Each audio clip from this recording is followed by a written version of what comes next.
Concept, quel est le concept? Je vais piocher une carte. Donc sur ces cartes, il y a différentes choses à vous faire deviner. Il y a 3 niveaux de difficulté, facile, moyen, difficile.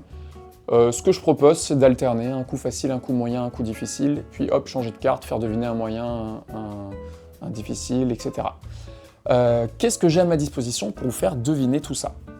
La seule chose que je vais avoir à disposition, ça va être ces petits jetons que je vais poser en fait sur ces cases-là, sur différents pictogrammes, et des petits cubes associés qui sont donc de la même couleur que ces jetons, pour essayer de vous faire deviner le concept.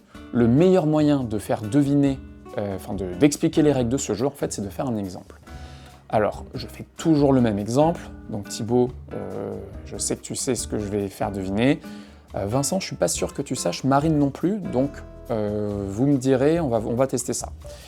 La première chose que je vais faire, c'est placer ce point d'interrogation. Le point d'interrogation, c'est le jeton principal, c'est le concept principal.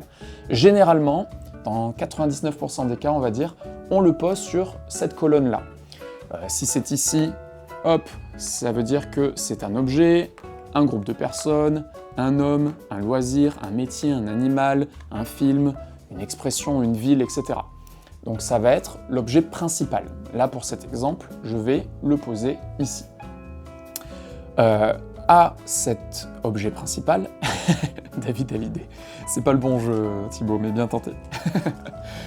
Je vais donc prendre des cubes qui sont de la même couleur que le jeton qui est ici, et je vais essayer de donner des détails sur ce concept. Donc là, par exemple, si je pose ça, hop, sur la couleur bleue, la couleur blanche, la couleur rouge, voilà, bleu, blanc, rouge, généralement, ça donne des indices. Alors, c'est pas un film en bleu, blanc, rouge, d'accord?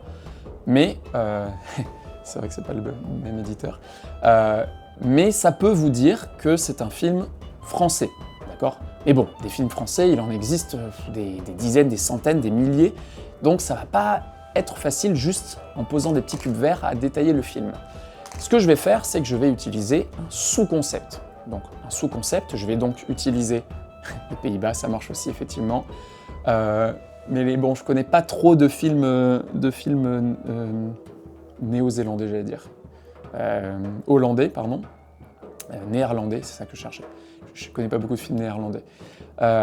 Mais donc, je vais utiliser un sous-concept. Le sous-concept, je vais pouvoir le poser. Généralement, encore une fois, on le pose dans cette colonne-là, mais pas forcément. Selon les cas, ça peut être pertinent de le poser sur un pictogramme qui est ici, pour essayer de donner des indices, en fait, créer un sous-concept pour faire deviner le concept principal, qui, je vous rappelle, est un film, parce que je l'ai posé sur la case qui indique plus ou moins un film.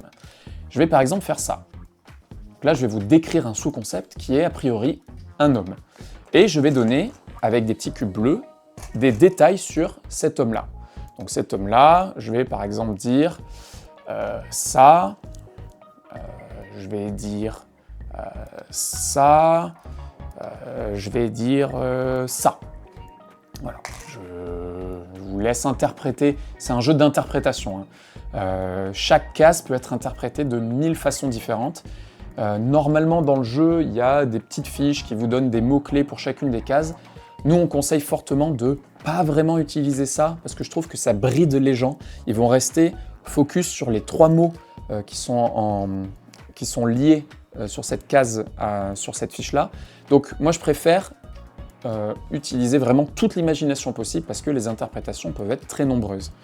Donc là, c'est un homme qui est comme ça, comme ci, comme ça.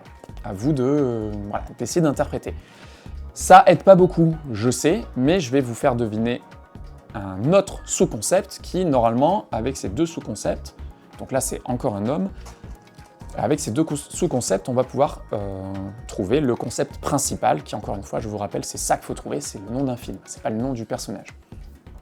Donc là, je vais dire un autre homme, tac, plutôt en rapport avec ça, hop, ça. Voilà. Salut Zinx, bon retour. T'étais déjà là la semaine dernière, ça fait plaisir. Bon retour parmi nous.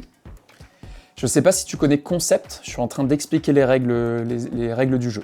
C'est un grand classique, donc si j'ai bien compris que tu étais joueuse, si j'ai bien compris aussi la semaine dernière, tu étais joueuse, donc tu dois probablement connaître le concept, mais dans le doute, je réexplique les règles. Et ben en fait, j'ai justement fini l'explication des règles. J'ai fait un exemple. Est-ce que toi qui viens d'arriver, et puis Vincent, Marine, qui est là depuis le début, est-ce que vous avez une idée de quel pourrait être le concept que je viens de montrer juste avec ces petits pictogrammes et ces petites pièces en plastique?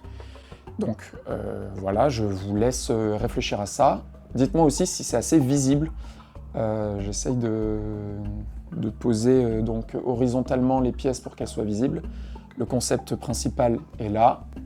C'est a priori un film, hein, je ne vais pas vous donner la réponse, mais généralement quand tu le poses sur cette case-là, c'est un film. Les petits cubes verts sont là. L'ordre dans lequel tu poses les pions peut être important. Là, j'ai bien fait bleu, puis blanc, puis rouge. Parce que sinon, Pays-Bas, tout ça, Russie aussi, c'est ces couleurs. États-Unis même, film américain. C'est bien visible, cool. Et c'est un daltonien qui le dit, encore une fois, donc c'est pas mal. Robocop Terminator, version FR. Qui jouerait, alors je connais pas bien les acteurs français, encore une fois, mais qui jouerait Terminator, qui jouerait Robocop?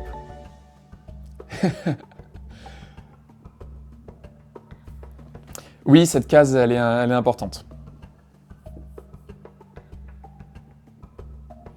Et parfois, juste avec le personnage noir, enfin rouge, pardon, j'ai un petit lapsus, avec le personnage que j'ai fait deviner là en rouge, les gens trouvent le film.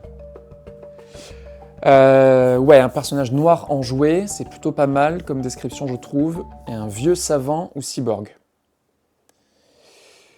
C'est pas mal, oui, effectivement. Alors, je le mettrai pas sur un point d'exclamation, mais par contre, j'utiliserai un cube bleu pour ça. C'est vrai que ça peut aider. Et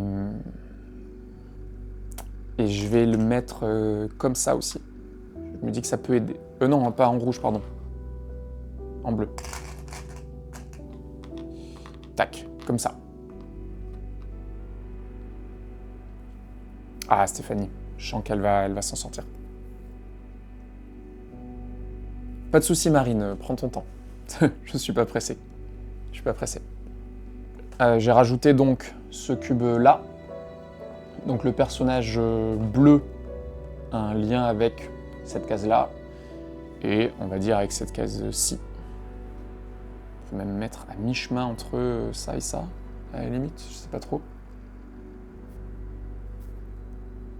Ah.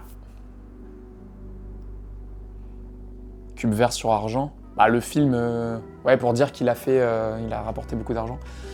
Bon, en tout cas, je savais que je pouvais compter sur Stéphanie. Effectivement, c'était intouchable. Bravo, Stéphanie. C'était intouchable.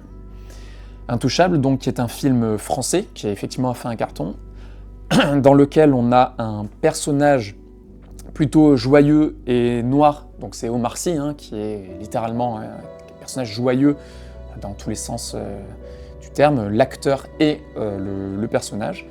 Et le deuxième, j'ai oublié le nom de l'acteur qui joue, donc le deuxième personnage, qui est en fait un personnage en tétraplégique, donc il est en fauteuil roulant. Donc c'était ces deux petits jetons, c'était pour dire que il était en fauteuil roulant, donc le côté mécanique, et le côté médical pour dire qu'il était malade. Donc c'était ça. Puis oui, j'ai rajouté triste parce que voilà, il est un peu en mode déprime, hein, ce que je comprends tout à fait.